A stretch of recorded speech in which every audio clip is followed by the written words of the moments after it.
पाकिस्तान से ज्यादा कुछ प्यारा नहीं। पार्टी बचाने के लिए मुल्क की मईशत की कुर्बानी देने से कप्तान का साफ इनकार। कप्तान ने असेंबलियां तहलील करने का दो टोक फैसला सुना दिया। कहा कोई इस गलत फहमी में ना रहे, असेंबलियां हर हाल में तहलील होंगी। काफ लीग पर एतमाद है, परवेज इलाही हमारे साथ खड़े हैं। जमान पार्क इजलास की अंदरूनी कहानी सामने आ गई। रवा माह के आखिरी हफ्ते असेंबलियां तहलील करने का फैसला।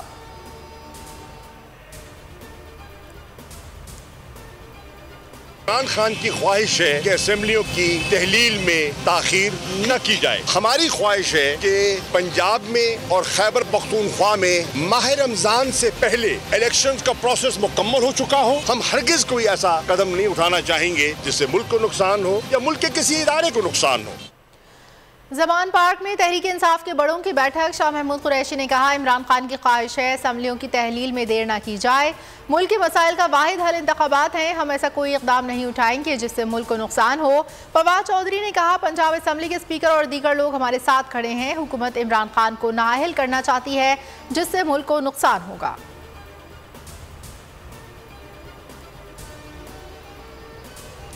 मुल्क की मईशत संभालने में नाकाम। वजीर खजाना इसहाक डार ने सदर मुमलिकत से मदद मांग ली। सियासी माहौल बेहतर बनाने के लिए डार को इख्तियार मिल गया। लीगी क़यादत का पैगाम भी पहुंचाया। आरिफ अलवी ने सियासी मंजरनामे पर हिजानी कैफियत के खात्मे को लाजमी करार दे दिया। कहा कि इदारों में एतमाद का फुकदान रियासत के लिए खतरनाक है।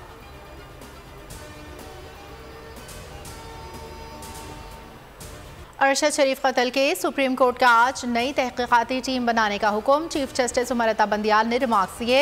अरशद शरीफ का कत्ल अंदोनाक वाक़या है, ये क्रिमिनल केस है, इसलिए अदालती कमीशन की ज़रूरत नहीं। अदालत चाहती है टीम कत्ल का आज़ादाना तहकीकात करे। वजारत ख़ारजा सबूत इकट्ठे करने में दोस्त ममालिक और आलमी इदारों से मदद ले। फैक्ट फाइंडिंग कमेटी की रिपोर्ट अदालत में जमा।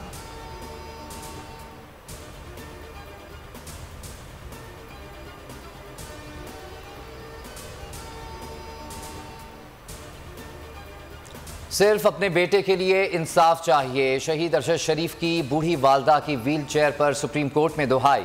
बेटे का जिक्र करते हुए आबदीदा हो गईं। कहा जो मेरे साथ हुआ वो किसी और माँ के साथ ना हो। अदालत को बताया कैसे अरशद को पहले पाकिस्तान फिर दुबई से निकाला गया।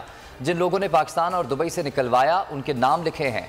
चीफ जस्टिस ने कहा कि आपके गम में बराबर के शरीक हैं। खुसूसी JIT आपका बयान घर जाकर रिकॉर्ड करेगी।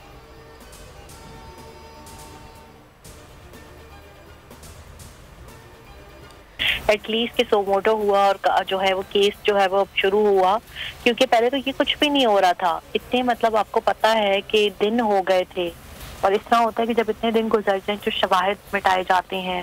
फिर फैक्ट फाइंडिंग रिपोर्ट जो है वो मिली है, लेकिन कल फिर जब धक्का लगा कि जब पुलिस ने अपनी मदयत में जो है वो FIR दर्ज कर ली, तो ये चीज़ बहुत मेरे लिए अजीब सी थी। अरशद शरीफ की दुखी वालदा की बेटे के कत्ल की FIR के लिए सुप्रीम कोर्ट में दरखास्त। दहशत गर्दी की दफात के साथ FIR दर्ज करने की इस्तदा।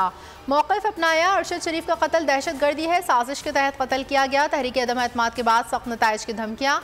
अहलिया जवेरिया सिद्दीकी ने बोल से गुफ्तगू में कहा पहले कुछ भी नहीं हो रहा था, अब अज खुद नोटिस केस चल रहा है, ये इंसाफ की तरफ पहला कदम है।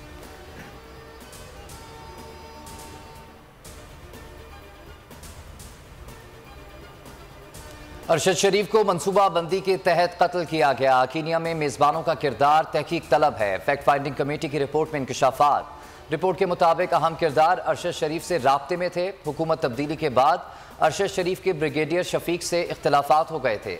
वकील ने बताया कि अरशद शरीफ के खिलाफ कुछ मुकदमात ब्रिगेडियर शफीक के कहने पर दर्ज हुए।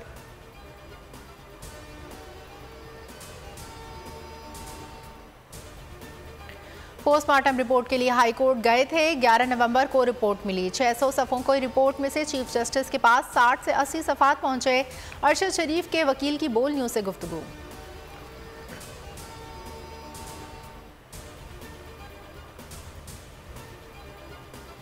आर्मी चीफ की मज़ार कायद पर हाजिरी। जनरल आसिम मुनीर ने कायद आज़म मोहम्मद अली जिन्ना को खिराज अकीदत पेश किया। फूलों की चादर चढ़ाई, फातह ख्वानी भी की। सिपह सालार ने कोर हेडक्वार्टर्स कराची का दौरा भी किया। कराची आमद पर core commander Karachi lieutenant general Mohammad Saeed ने इस्तकबाल किया।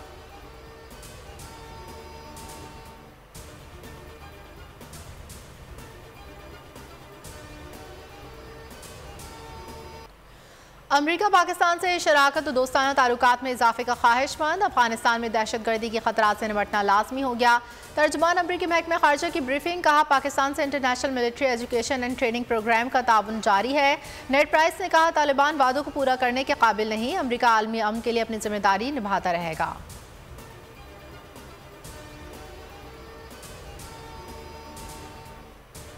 जान को खतरा है, लेकिन इस मुल्क में आपको ये साबित करने के लिए कि आपकी जान को खतरा है, आपको जान देनी होती है। जैसे अरशद शरीफ शहीद साहब ने दी, उसके बगैर तो चारा नहीं होता। लॉ है डबल जेपर्डी का जी, आप एक मुद्दे पे 2 FIR नहीं काट सकते। मगर हम 2 FIRों पे क्या दुखी हों या क्या हों। सवाती साहब की एक मुद्दे पे 50 काट दी, लेकिन इस दफा कौम जाग चुकी है। ये एक है बात, अगर देखें तो अगर पूरी कौम जाग गई है। अरशद शरीफ साहब शहीद हो गए बस, लेकिन उनकी शहादत के बाद आप देखें जो लोग जिस तरह निकले हैं और आज भी सही चले।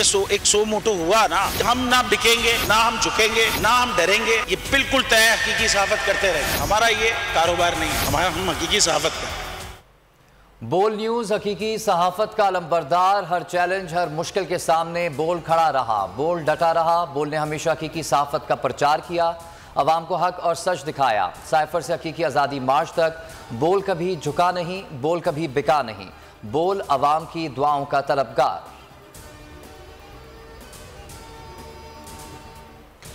बोल न्यूज़ के सीनियर एंकर इमरान रियाज खान का वीज़ा मनसूख। चंद दिन पहले भी वीज़ा रुकवाया गया। इसी तरह अरशद शरीफ का दुबई वीज़ा मनसूख कराया गया था।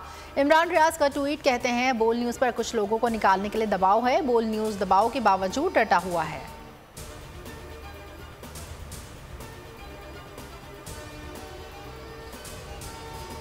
हम सब ओवरसीज बोल न्यूज़ के साथ हैं, क्योंकि यूरोप में सबसे ज़्यादा मकबूल और देखे जाने वाला बोल न्यूज़। बोल को बोलने दो। बोल न्यूज़ जिसको तमाम पाकिस्तानी और ओवरसीज बहुत ज़्यादा पसंद करते हैं। बोल न्यूज़ के बहुत मशहूर हैं कि वो इस फिरौनियत के दौर में भी हम तक सच बात पहुंचा रहा है। और मुझे ओवरसीज पाकिस्तान की जितने भी खबरें हैं बोल न्यूज़ के चैनल से ही मुझे पहुंचती है। बोल न्यूज़ ओवरसीज पाकिस्तानियों की आवाज़ है। इंपोर्टेड हुकूमत होश करे, बोल को बोलने दे। ओवरसीज पाकिस्तानियों का बोल पर पाबंदियों के खिलाफ एहतजाज। 24 करोड़ पाकिस्तानियों की आवाज़, बोल का साथ देने का आज़म। कहा कि सहाफ़त का लंबरदार बोल ही पाकिस्तानियों का नुमाइंदा है।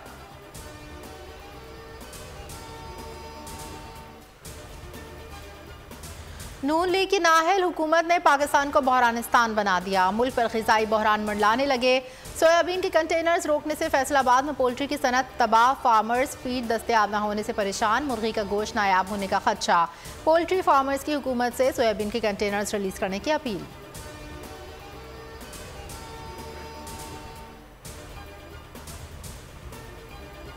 आज़ाद कश्मीर में बल्दियाती इंतखाबात, तीसरा और आखिरी मरहला। मीरपुर डिवीजन के 3 अजला मीरपुर, भिम्बर और कोटली में पोलिंग। इंतजामात मुकम्मल। 874 हसास तरीन पोलिंग स्टेशन की सिक्योरिटी इंतहाई सख्त कर दी गई।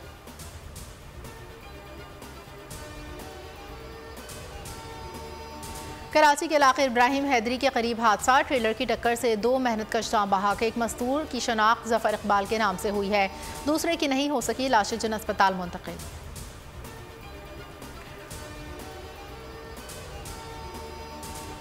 सर्दी के मुल्क में डेरे, फिजाई आलूदगी और धुंध ने मोटरवेज पर सफर मुश्किल बना दिया। M3 फैजपुर से रजाना तक, M5 जाहिरपीर से शेरशाह इंटरचेंज तक बंद। पुलिस ने शहरियों को एहतियात का मशवरा दे दिया। फुटबॉल वर्ल्ड कप की क्वार्टर फाइनल लाइनअप मुकम्मल। 8 टीमें सेमीफाइनल में रसाई की जंग लड़ेंगी। ब्राजील, क्रोएशिया, पुर्तगाल, मराकश अगले मरहले में पहुंच गए। अर्जेंटाइन, नीदरलैंड्स, फ्रांस, इंग्लैंड ने भी रसाई हासिल कर ली। बांग्लादेश ने भारत को वनडे सीरीज में हरा दिया। मीरपुर का मैदान भारत के अरमानों का कब्रिस्तान बन गया। दूसरे मैच में 5 रन से शिकस्त। बांग्लादेश ने 3 वनडे मैचेस पर मुश्तमिल सीरीज में 2-0 की फैसलाकुन बरतरी हासिल कर ली। और रूसी मलबूसात में मॉडल्स की रैंप पर वॉक। सरगोदा में ज़र्क वर्क लिबास की बहार आ गई। शायकीन भी रूसी मलबूसात ज़ेबतन के मॉडल्स को दाद देने पर मजबूर हो गए। एक ही मुद्दे पे 2 FIR काटी गई हैं, एक ही केस है, एक कराची में, एक इस्लामाबाद। बस सवाती साहब की एक मुद्दे पे 50 काट दी हैं, तो बस आप बस खड़े रहेंगे तो भाई ये होगा। और लेकिन इस दफा कौम जाग चुकी है, ये एक है बात। अगर देखें तो अगर पूरी कौम जाग गई है तो अगर बड़ा कम फर्क रह गया है बस अब। और सो मोटो में के हवाले से मैं बता दूं, हमारे इस केस में भी सो मोटो लिया गया। हमारे केस में था हम बाइज्जत बरी हो गए जब, तो अदालत ने सो मोटो ले लिया कि जी भाई नीचे के केस में जब आप बरी होते हैं या कुछ होता है तो सिर्फ नीचे के कोर्ट के बाद हाई कोर्ट में केस जाता है, एक अपील होती है, एक प्रोसेस है कानून का, उसके बाद सुप्रीम कोर्ट केस जाता है। ये नहीं हुआ हमारे केस में। सो मोटो हो गया कि जी ये इस केस को वापस से सुना जाए। एक इल्जाम लगाया, बड़ा शोर हो गया, पता नहीं क्या हो गया जी। इल्जाम लगाया कि एक इदारे के एक ब्रिगेडियर साहब ने रिश्वत दी है जज साहब को। हमारे केस में ना हमने रिश्वत दी है ना हमने ली है। हम इल्जाम ये कि एक ब्रिगेडियर साहब ने रिश्वत दी है एक जज साहब पे। अच्छा जी, कैसे आप ये कह रहे हैं जी? कोई दूसरे जज साहब कह रहे हैं मैंने सुना है कि जी इसने रिश्वत दी है। वो जज साहब कह रहे हैं जी मैंने तो नहीं दी, मैं तो नहीं ली रिश्वत। अब वो जिस जज साहब ने ये कहा जी मैंने सुना है, उनके अपने कंडक्ट पे जो सुप्रीम जुडिशल काउंसिल है उन्होंने अपने कंडक्ट, उनको उस जज को उस कंडक्ट पे निकाला है कि वो आप उसी इदारे के खिलाफ कई कार्रवाइयां स्पीचेस चीजें कर रहा था उस वक्त, तो उनको उस बेसिस पे निकाला। अब उसकी उधर बात गलत थी, हमारे केस में सही थी। सब्सक्राइब करें और बेल दबाएं ताकि कोई खबर रह न जाए।